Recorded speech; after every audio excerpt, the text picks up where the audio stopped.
it was time for a fresh approach to meal planning when it comes to making cooking easier for home cooks. Enter bin dins. This is the system that is saving me when it comes to meal planning.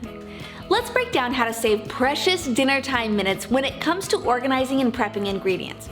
Ultimately, it's all about physically and visually organizing your recipes. So what are bin dins anyways, and how does this really work? Well, ultimately, it's taking the recipes you plan to make and pulling the ingredients beforehand, separately, in the pantry and in the refrigerator. With a set of pantry bins and refrigerator bins, I like to have one for each day of the week that I plan to cook.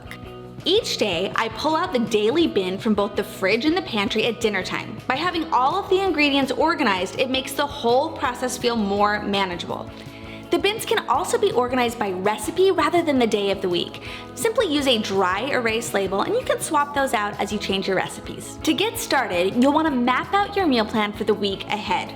You can head to the grocery store or do an online grocery order. Just make sure you have bins that will fit into your refrigerator and pantry easily. Once your groceries arrive, unload them directly into their respective bins, separating dry and refrigerated ingredients. If you've got the time, prep a few things as well, like veggies for a stir fry or making a chimichurri for a skirt steak. Simply pull out the bins for the respective day and begin cooking.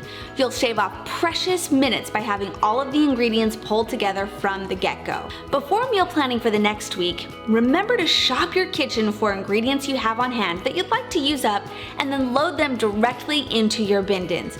This is the best way to avoid wasting produce, and it's my favorite system to simplify meal planning and prep.